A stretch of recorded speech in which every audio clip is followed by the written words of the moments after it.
अगर कहीं भ्रष्टाचार होता है तो हम एक फोन नंबर देंगे, आप तुरंत उस पर फोन कर देना, मैं बैठा हूं, मैं पकड़ लूंगा उन लोगों को और सारे भ्रष्ट लोग जेल के पीछे होंगे। उन्होंने किसी को नहीं छोड़ा था। शीला दीक्षित जी के विषय में तो एक अटैची थी उनके पास, वहां से लेके लालू प्रसाद यादव इत्यादि 13 लोगों की लिस्ट भी थी। आज कुछ खुलासा हम तथ्यों के माध्यम से करने वाले हैं। अरविंद केजरीवाल जी अर्थात आम आदमी पार्टी का जो पहला कार्यकाल था दिल्ली में सरकार के रूप में, वह 28 दिसंबर 2013 से 14 फरवरी 2014 तक का था। 8 जनवरी 2014 को आप सभी को याद होगा, एक भ्रष्टाचार विरोधी helpline, anti corruption helpline Arvind Kejriwal ji ने स्वयं लॉन्च किया था। वो नंबर भी आपको याद होगा, बहुत विज्ञापन हुआ था उस नंबर का, 01127357169। यह वो हेल्पलाइन था और दावा किया गया था, अरविंद केजरीवाल जी खुद आते थे टीवी पे, प्रेस कॉन्फ्रेंस इत्यादि के माध्यम से दावा करते थे कि हजारों हजार फोन कॉल्स इस नंबर पे आ रहे हैं और बड़ा विशेष कार्यवाही जो है इस पे होने वाला है। हजारों कॉल्स आ रहे हैं, ये खुद अरविंद केजरीवाल जी ने कहा था। दूसरा कार्यकाल आम आदमी पार्टी का 2015 से 2020 तक था, 2020 तक था। 5 अप्रैल 2015 को पुनः एक नवगठित हेल्पलाइन लॉन्च किया गया था, एक नया नंबर लॉन्च किया गया था and the new number was 1031। और यह जो नंबर था, यह विजिलेंस डिपार्टमेंट, दिल्ली सरकार के विजिलेंस डिपार्टमेंट सतर्कता विभाग के अंतर्गत था कि विजिलेंस डिपार्टमेंट इसके ऊपर एक पैनी निगाह रखेगी और जो भी कॉल्स इसमें आएंगे उस पर कार्यवाही करने का काम विजिलेंस डिपार्टमेंट करेगी, क्योंकि विजिलेंस डिपार्टमेंट इन सारे कॉल्स को एसीबी, एंटी करप्शन ब्यूरो, उस समय विजिलेंस डिपार्टमेंट के अंडर में था, एसीबी के पास भेजेगी। इस पर भी बहुत विज्ञापन हुआ। एक ऐसा माहौल बनाया गया मानो भ्रष्टाचार के खिलाफ बहुत बड़ी लड़ाई लड़ने की चेष्टा अरविंद केजरीवाल जी की है। आपको याद होगा उसके पश्चात दिल्ली सरकार के सतर्कता विभाग अर्थात विजिलेंस डिपार्टमेंट में से एसीबी चला गया, एसीबी उनके पास नहीं रहा। जब एसीबी उनसे छिन गया तो आम आदमी पार्टी ने प्रेस कॉन्फ्रेंस किया और कुछ आंकड़े रखे। प्रेस कॉन्फ्रेंस के माध्यम से उन्होंने आंकड़े रखा कि ये जो हेल्पलाइन 1031 खोला गया था, उसके माध्यम से जो कॉल आए थे उनकी संख्या 1,25,000 की थी। 1,25,000 calls were received through this helpline, the anti-corruption helpline, that is 1031. And mostly these anti-corruption calls, ये जो भ्रष्टाचार के विरोध जो कॉल्स थे, ये कॉल्स कुछ विभागों की थी जिसमें एमसीडी, पुलिस, परिवहन विभाग और दिल्ली जल बोर्ड सम्मिलित थे कि इन 4-5 विभागों का बहुत कॉल्स आया है। 1,25,000 कॉल्स आई है और आम आदमी पार्टी ने प्रेस कॉन्फ्रेंस करके कहा था उस समय कि इसके आधार पर लगभग 152 अधिकारियों को निलंबित अर्थात सस्पेंड किया गया है और 35 अधिकारियों को गिरफ्तार किया गया है। एक आरटीआई का सिलसिला चालू हुआ, राइट टू इंफॉर्मेशन है। लोगों ने जानना चाहा कि वास्तविकता इस नंबर का क्या था, कितने लोगों को वास्तविक रूप से इसमें सजा हुआ। जो दिल्ली पुलिस की आरटीआई की जवाब 13 मई 2015 को दिल्ली पुलिस से यह आरटीआई में मांगा गया कि कितने लोग गिरफ्तार हुए, क्योंकि जो नोडल एजेंसी है कार्यवाही करने की, एफआईआर दर्ज करने की, शिकायत दर्ज करने की, वो तो आप हैं, तो कितने लोग गिरफ्तार हुए, क्या कार्यवाही हुई। तो दिल्ली पुलिस का कहना था कि कुल मिलाकर के 1031 पे 282 कॉल्स मात्र आए और 7 केस दर्ज हुए। गिरफ्तारी किसी की नहीं हुई, मात्र 7 केस दर्ज हुए। Just imagine. आम आदमी पार्टी के प्रवक्ताओं ने, उनके नेताओं ने प्रेस कॉन्फ्रेंस करके कहा 1,25,000 कॉल्स आई, 152 सस्पेंड हो गए, 35 गिरफ्तार हो गए। भारी जुर्म हो गया था इसलिए 35 गिरफ्तार हो गए। किंतु दिल्ली पुलिस ने कहा कुल मिलाकर के 282 कॉल्स आए। डिफरेंस देखिए, 1,25,000 और 282, और केवल 7 केस दर्ज हुए, कोई गिरफ्तार नहीं हुआ, कोई 7 केस दर्ज हुए। ठीक उसी प्रकार स्पेशल सीपी एंटी करप्शन एक विभाग था, उसके जो स्पेशल सीपी थे, स्पेशल सीपी के अनुसार 20 अप्रैल 2015 को उन्होंने कहा कि ये जो 1031 हेल्पलाइन था, इसमें मैक्सिमम 451 शिकायतें आई, 11 मामले दर्ज हुए, 7 से 11 मामले। एसीबी जो एंटी करप्शन ब्यूरो था, उनका मानना था कि 11 मामले दर्ज हुए, पुलिस ने कहा 7 मामले दर्ज हुए।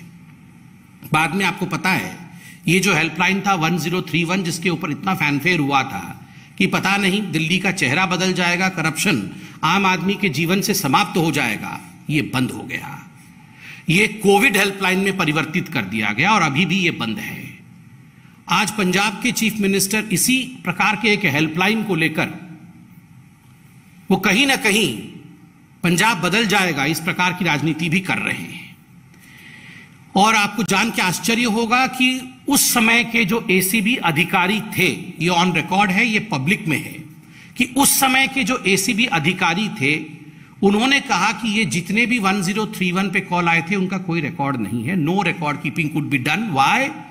क्योंकि ये सब दिल्ली सरकार ने उस समय निजी स्वयं सेवकों को रखा था। निजी मतलब अपने ही जो सिविल सोसाइटी के लोग होते हैं, एनजीओ के लोग होते हैं, उनको रखा था इस काम को करने के लिए। सो दे वर नॉट क्वाइट डेप्थ, उनको पता नहीं था कि इस प्रकार इस हेल्पलाइन को हैंडल करना है, इसलिए कोई रिकॉर्ड कीपिंग नहीं हुआ है। इसलिए यह बताना संभव नहीं है कि वास्तविक रूप में किसी पे काम हुआ है या नहीं हुआ है।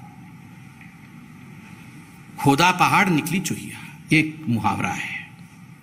आप सोच के देखिए, इतना कुछ कहा गया था। अरविंद केजरीवाल जी किस तरह हाथ ऐसे ऐसे करके प्रेस कॉन्फ्रेंस करते थे रोज कि हम भ्रष्टाचार समाप्त कर देंगे, आप बिल्कुल डरिएगा मत, मैं बिल्कुल हूं ना, मैं, आप फोन करिए, मैं बैठा हूं, सारा भ्रष्टाचार समाप्त हो जाएगा, क्योंकि ये हेल्पलाइन ही सब कुछ है।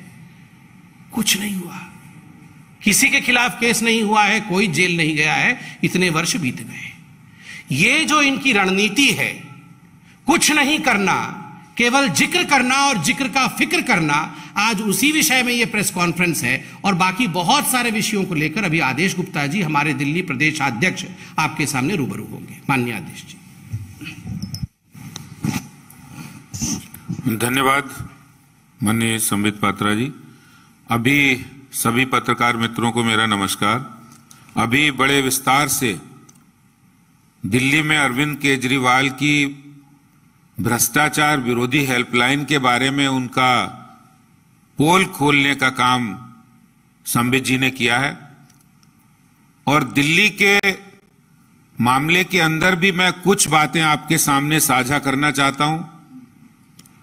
दिल्ली के मुख्यमंत्री जी जिस समय पंजाब के अंदर उनकी सरकार बनी तो उन्होंने ट्वीट किया कि हमने 11 दिन के अंदर दिल्ली के अंदर एक परिवर्तन किया, एक पंजाब के अंदर कट्टर ईमानदार सरकार आ गई है।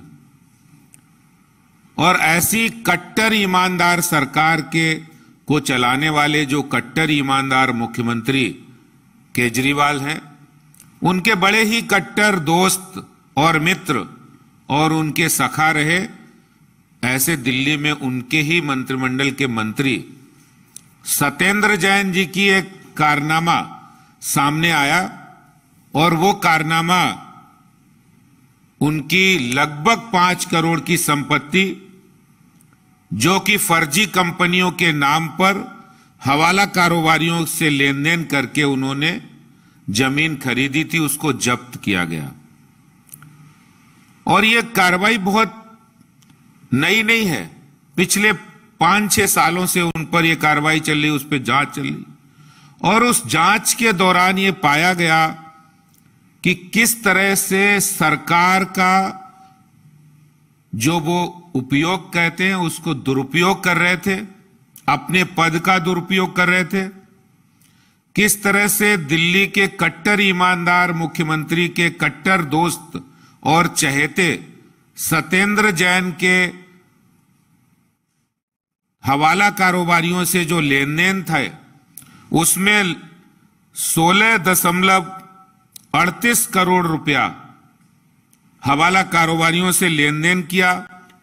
और खुद हवाला कारोबारियों ने इस जांच के दौरान बताया, जीवेंद्र मिश्रा, अभिषेक चोखानी, राजेंद्र बंसल। और ये बात यही नहीं रुकी, उसके बाद उन्होंने मंत्री पद रहते हुए 3 कंपनियां जो शेल कंपनी है जिसमें हवाला का पैसा वो लेते थे, Indo metal impex private limited, Akinchan developers private limited, Prayas info solutions private limited, ये वो कंपनियां हैं जिनको चलाने का काम सत्येंद्र जैन और उनके परिवार के लोग करते हैं। शेल कंपनी है, इसमें जितना उनका नंबर 2 का पैसा हवाला के थ्रू वो लेते थे और इससे करते क्या थे, ये बात भी बहुत जानकारी आपको दे रहा हूं। वो दिल्ली में इससे जमीनें खरीदते थे, क्योंकि सैया भय कोतवाल तो हमें डर काएगा। खुद मुख्यमंत्री उनके दोस्त है, मुख्यमंत्री जी पूरा शेल्टर दिए है और उनको मंत्रालय भी वो दे रखे, यूडी मिनिस्टर हैं, पीडब्ल्यूडी मिनिस्टर हैं। क्योंकि सड़क कहां से निकलेगी, कहां की जमीन कब महंगी होगी, ये सब अगर किसी को पता है तो वो दिल्ली में सत्येंद्र जैन को पता है। इसलिए उन्होंने किया क्या, इन तीनों कंपनियों के नाम पर दिल्ली के अंदर 123 बीघा जमीन खरीदी, 27.89 करोड़ में, और फिर 200 बीघा जमीन खरीदी। कहां खरीदी? कृषि भूमि खरीदी कराला में, ओचंदी, निजामपुर, बुद्धनगर, उत्तर पश्चिम के तमाम इलाके, पल्ला, बख्ताबरपुर। और वो जहां जमीनें खरीदते थे उससे पहले वो वहां सड़क नहीं बनी होती थी, क्योंकि इनके पास पीडब्ल्यूडी मिनिस्ट्री और यूडी मिनिस्ट्री है, इसलिए उनको पता था कि कहां जल बोर्ड की लाइन पड़नी है, कहां पर विकास होना है, और वहां वो सड़क बनाकर वो जमीन उससे भी ज्यादा महंगे दामों पर बेचने का काम ये दिल्ली सरकार के मंत्री कर रहे थे, जिसमें कार्रवाई हुई है, उनकी जमीन जब्त की गई है। ये मैंने एक खुलासा कट्टर ईमानदार मुख्यमंत्री के बारे में, कट्टर ईमानदार सरकार के बारे में कहा है, क्योंकि उनका काम नहीं है, इसीलिए वो कोई कार्रवाई नहीं करते हैं। जितनी भी जांच के बारे में संबित जी ने बताया है, दिल्ली जल बोर्ड के 60,000 करोड़ रुपया दिल्ली जल बोर्ड को इन्होंने दिया। आज अगर कोई एक सामान्य से सामान्य गृहिणी भी होती है तो 25, 30, 40 हजार रुपए घर का खर्चा होता है, उसका भी क्या आय और क्या व्यय है उसका भी ब्यौरा होता है। लेकिन 60,000 करोड़ रुपए का ब्यौरा दिल्ली में अरविंद केजरीवाल सरकार ने अभी तक नहीं दिया है। 7 सालों में 22 पत्र सीएजी ने इनको लिखे कि भाई आप हिसाब किताब बताइए कि कहां आपने ये खर्चा किया है, कहां पे आपने किसको जल बोर्ड में कहां खर्चा किया है, नहीं दिया है। और आखिरी पत्र में सीएजी ने साफ लिखा है, इसका मतलब आपने फोर्जरी की है, आपने फ्रॉड किया है, आपका इंटेंशन ठीक नहीं है। जहां तक भ्रष्टाचार की बात है, अपने किसी मंत्री को नहीं हटाया, न जल बोर्ड के मंत्री को हटाया, ना वाइस चेयरमैन को हटाया। और यहां तक कि डीटीसी में जो बस की खरीदे की गई, जिसमें 1000 बसें 975 करोड़ की खरीदी हुई, पहले तो टेंडर नहीं किए क्योंकि नियत नहीं ठीक थी, और जब टेंडर किए तो उन 1000 बसों की खरीद में 975 करोड़ रुपया खर्च होता है, और उसके मेंटेनेंस का एक अलग से टेंडर करते हैं, वो 3500 करोड़ का। मतलब खरीदी नई बसें, उसमें मेंटेनेंस भी शामिल है, लेकिन अलग से एक मेंटेनेंस का टेंडर करके 3500 करोड़ रुपया, जिसकी शिकायत भारतीय जनता पार्टी ने की, अब सीबीआई उसकी जांच कर रही है। लेकिन अभी तक मंत्री को नहीं हटाया, क्योंकि उन्हें भ्रष्टाचार करने वाले, उनको ऐसा लगता है जैसे उनके लिए दूध देने वाली जैसे गाय होती है, उसी तरह से वो सारे मंत्री, सारे विधायक, वो सारे भ्रष्टाचारी वो साथ रखे हुए। और जिस तरह से दिल्ली के अंदर शराब माफिया के साथ जो गलबैयां की है, जो उन्होंने गठबंधन किया है और उनको हजारों करोड़ रुपए का फायदा पहुंचाया है, ये भी भ्रष्टाचार का ही एक बहुत बड़ा नमूना हम लोगों को देखने को मिल रहा है। दिल्ली के अंदर जो लोग बड़ी बाहें फाड़ते थे, जो जोर जोर से चिल्लाकर कहते थे कि हम ईमानदार सरकार लाएंगे, ईमानदारी की बात करते थे, हेल्पलाइन जारी करते थे, आज वो शराब माफिया के साथ मिलकर भ्रष्टाचार कर रहे हैं। वो दिल्ली जल बोर्ड में भ्रष्टाचार कर रहे हैं, वो दिल्ली डीटीसी में भ्रष्टाचार कर रहे हैं। और इसके साथ ही साथ जो लोग ये कहते थे कि हम ईमानदार हैं, वही लोग दिल्ली के मुख्यमंत्री अपने घर के अंदर 21 करोड़ की लागत से स्विमिंग पूल बनवाने का काम कर रहे हैं, जो ये कहते थे ना मैं गाड़ी लूंगा, ना बंगला लूंगा, ना सुरक्षा लूंगा। तो ये भ्रष्टाचार की पोल आज जो उनका कमिटमेंट था वो आज जनता के सामने आ गया है। जो उन्होंने वादे किए थे भ्रष्टाचार को समाप्त करने के लिए, बड़े बड़े उनके पास पुलिंदे थे।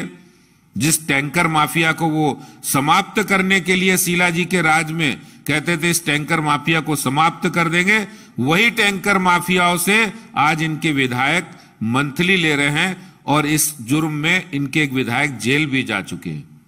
तो ये इनकी असली कहानी, आज कुछ कहानी आपको मैंने बताई है कि दिल्ली में भ्रष्टाचार विरोधी हेल्पलाइन चलाकर दिल्ली के अंदर, देश के अंदर भ्रष्टाचार के खिलाफ लड़ाई लड़ने वाले आज खुद भ्रष्टाचार कर रहे हैं दिल्ली के अंदर। ये बात मैं आपके बीच कहना चाहता हूं। धन्यवाद। Any questions? सर, आप अभी जहांगीरपुरी के होकर आए हैं, उसके बारे में बताया, क्योंकि लॉ एंड ऑर्डर सीधा एमएचए के अंडर आता है।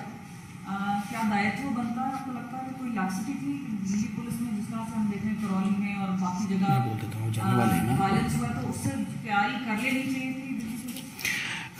माननीय अध्यक्ष जी, आदेश जी अभी जहांगीरपुरी जाने वाले हैं, तो जो आपने प्रश्न पूछा है, स्वाभाविक रूप से वो वहां एक बार निरीक्षण करने के बाद प्रश्नों के उत्तर जरूर रखेंगे।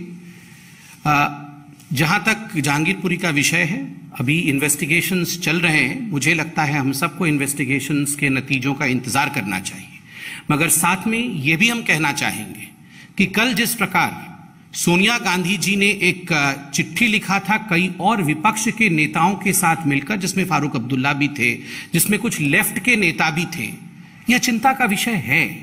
यह चिंता का विषय है क्योंकि जो सिलेक्टिव पॉलिटिक्स, चयनात्मक राजनीति विपक्ष के कुछ नेता कर रहे हैं, वह देश के लिए उचित नहीं है, देश के लिए हानिकारक है। सोनिया जी ने इस चिट्ठी में विचारधारा की बात की थी। आज प्रश्न उठता है, कौन सा ऐसा विचारधारा है जो देश में इस प्रकार दंगे कराता है? इस विचारधारा का नाम 70 वर्षों से एक ही है और उसका नाम है तुष्टीकरण की विचारधारा। The politics and the policy of